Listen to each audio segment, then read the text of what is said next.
Photosynthesis देखिए देखने में एक छोटा सा टॉपिक है, लेकिन ये जो है ये आपके आगे तक साइंस में काम आता है। सिर्फ लिखा होता है बाय फोटोसिंथेसिस, तो आपको ये डिटेल में समझना चाहिए कि ये होता क्या है।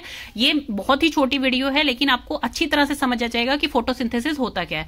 पहले हम फोटोसिंथेसिस को बीच में से काट लेते हैं। फोटो का मतलब होता है लाइट, सिंथेसिस का मतलब होता है किसी चीज की formation by adding some substances.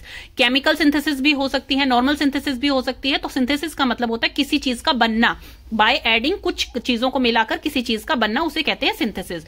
तो पौधे क्या करते हैं, आपकी जो लीव्स होती हैं, लीव्स में क्या होता है, लीव्स में जो छोटे छोटे से पोर्स होते हैं जिसे कि हम स्टोमेटा बोलते हैं, वो क्या करती हैं, कार्बन डाइऑक्साइड लेती हैं। कहां से लेती हैं, हमारे एटमॉस्फेयर से लेती हैं।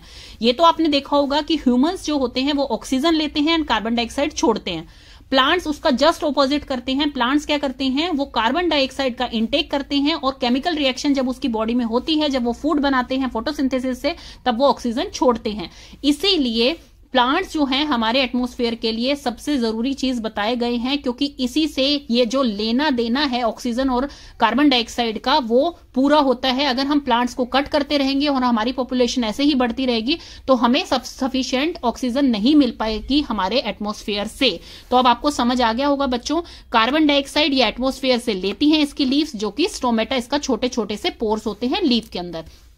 अब आप समझेंगे क्लोरोफिल जो वर्ड यूज होता है फोटोसिंथेसिस के अंदर, क्लोरोफिल है क्या। जब देखिए ये एक लीफ को मान लीजिए हमने बीच से डाइसेक्ट कर लिया, मतलब काट लिया, तो उसमें क्या होते हैं, छोटे छोटे से होल्स होते हैं जिसे कि क्लोरोप्लास्ट बोला जाता है। और क्लोरोप्लास्ट के अंदर क्या होता है, क्लोरोफिल, जो कि ग्रीन पिगमेंट होता है, जिसके कारण कि आपका प्लांट ग्रीन कलर का दिखता है, क्लोरोफिल के कारण दिखता है। ये हो गया इसका बेसिक।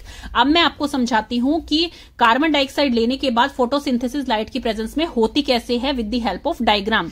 ये देखिए आप इस डायग्राम में देख रहे हैं कि सनलाइट की प्रेजेंस में कार्बन डाइऑक्साइड उसकी लीफ लेती है, जो कि मैंने आपको दिखाया था, स्टोमेटा जो छोटे छोटे पोर्स होते हैं, कार्बन डाइऑक्साइड एटमॉस्फेयर से लेती है।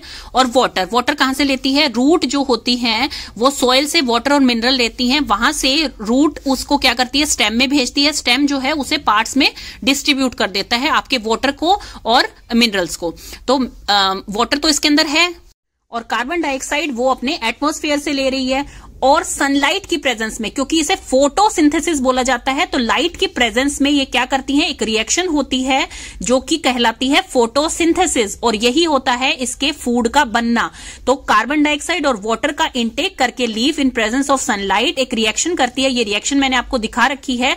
CO2 और H2O जब मिलेंगे वो आपका बनाते हैं ग्लूकोज एंड ऑक्सीजन। ऑक्सीजन को ये आउट कर देते हैं, एक्सक्रीट कर देते हैं अपनी बॉडी से, मतलब प्लांट जो है वो ऑक्सीजन को बाहर निकाल देता है, जो कि ह्यूमंस के सांस लेने के लिए बहुत जरूरी है।